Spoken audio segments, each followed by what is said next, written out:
Hey guys, this is John from US Dash Camera. Today I got my long-term review on the Garmin Dashcam Mini 2. So let's get started.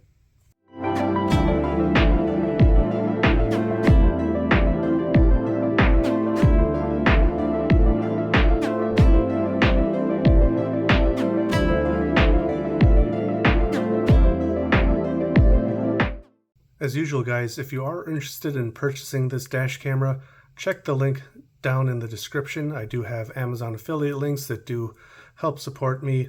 It helps me purchase new items for review for you guys. Okay guys, this review is a little different because I actually bought this one over a year ago. I think I bought it in August of 2021, and I've been using it off and on in my work vehicle. I don't use my work vehicle every day. I'd say 3 to 4 months out of the year I'm driving it several times a week. And the reason I didn't do a review early on is I did purchase this one by myself, or I wasn't given this camera by Garmin, and I do receive a lot of dash cameras from companies for review, and usually those take priority. I want to make sure I get reviews done when a company was kind enough to send me one. But I finally decided I wanted to do a review on this because I do really like this camera, and I still continue to use it in my work vehicle.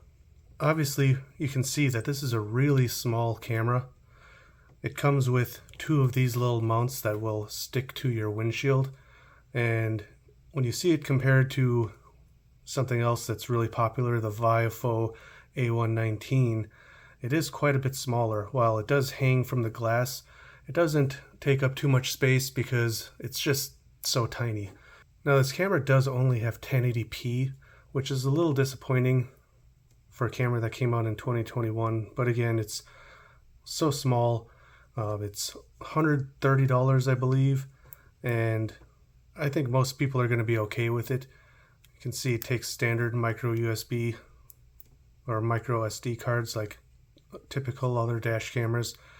Here on the side you can see there's a mute button. On the back you can hit that to save or lock the current file if perhaps you witness something and you want to save it. And then on the side here you can see it uses micro USB. I'm a little disappointed that it uses micro USB. So what they did is they included one that goes this way. Now this is going to be much more useful if you have a permanent installation, because you can tuck this up in your car's headboard. But since I actually use this in several different vehicles, work vehicles, I like that they included this cable because it reverses the cable direction and it can hang straight down to the dashboard. And this cable is actually a little bit shorter, so I think they did that intentionally, where this one you're going to wrap around your A-pillar and come back down through to your dashboard to the power supply, where this one, since it's shorter, it is useful to just hang straight down from your windshield and go straight to your power supply. So I sort of like that. Now it's going to be powered by this little USB adapter, plugs into your 12-volt socket. It's pretty standard with most dash cameras these days.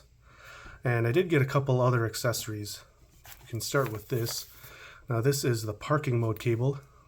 I'm not going to go into installation with this, but with the parking mode, you can have the camera continue to record while your vehicle is parked, and then if it detects an impact, it will start recording.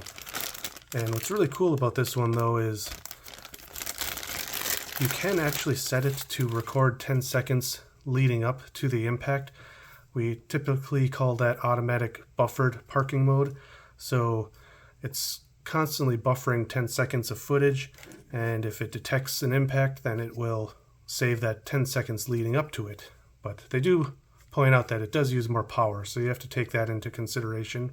So here you can see the parking mode cable goes up, so you'll tuck this in your headboard, and then this will go to your fuse box. And like I said, I'm not going to go into installation because that's more complicated. That could be a whole other video. So another accessory we have is the polarized filter. I personally highly recommend this. It's going to reduce your glare on the windshield, so it just sort of sticks on there and looks like I might have touched it, so I got to clean it off. But you'll see that the Garmin logo will be on the bottom. You can see in this example it reduces the glare in the windshield pretty well, so CPL or polarized filters are something I highly recommend getting on any dash camera if the option's available. Now, the other optional accessory I got was this suction cup mount, and it's really tiny.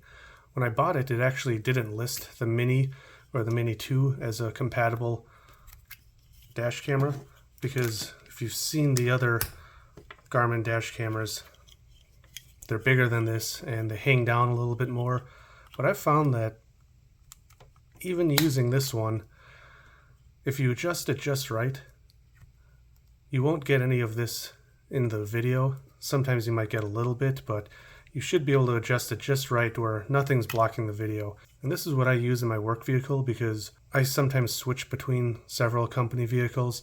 I want to be able to just quickly take this off, and I don't want to have one of these permanent adhesive mounts installed in a company vehicle. So very useful. I suppose if you have two vehicles, you can just pull it off this and switch between the two vehicles, but again, it's a good option. So now in regards to video quality, as I said earlier, it's only 1080p, but it's adequate video for the size and price. It's acceptable to me. I wish it was better, but I still use it in my work vehicle because of how portable this is, how tiny it is, and I think most people will be satisfied with the video quality. Last year I did do a video comparison between this one and the Viofo A119 V3, and I'd say during the day the Viofo definitely looks better. It looks like it has more detail, but I did notice at night it seemed like the Garmin picked up light better than the Viofo. It seems like it has a better wide dynamic range or something, so a lot of the neon lights seem to be more crisp. Now, one of the features it does have is a Wi-Fi connection, so you can download the Garmin app from the App Store or the Google Play Store, and it's a pretty typical Wi-Fi smartphone app for dash cameras. You can change the settings, you can view your files, which obviously, since this is so tiny and has no screen, you can't view any of your files on the camera itself, so you'll be using your phone to do that. In addition to the standard Wi-Fi features though, it does actually have a cloud mode. Now at first I was really excited thinking that this cloud mode was going to be more advanced. If you guys are familiar with Blackview, they do have a very advanced cloud feature where some of the models have built-in SIM card trays, or you can get an external SIM card tray, and with that you can constantly be monitoring your vehicle, and if your car is hit in a parking lot, it can send a notification to your cell phone that someone hit you, and it'll send you a picture, and then from there it can automatically upload that to the cloud, and you can even view a live feed. It's very advanced. Now, the Blackview Cloud for one camera is free to use, but you do need to have some sort of data plan. I use the T-Mobile 2 GB data plan that's $10 a month, but unfortunately with this, there's no external SIM card device, there's no built-in SIM card device. It has to be connected to some sort of Wi-Fi. So, for example, if you're at home, you could have it connect to your Wi-Fi if your Wi-Fi reaches out to wherever you're parked.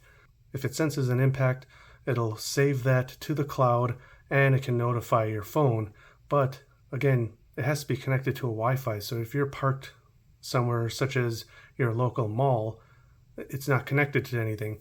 Now you could perhaps install some sort of Wi-Fi hotspot, which is what I did in the early days of the Blackview Cloud, but then you have to figure out how to hardwire a hotspot that's always on in your vehicle, even when your car is off. Because some cars or newer vehicles have Wi-Fi hotspots, but from my understanding, that's only on when your vehicle's on.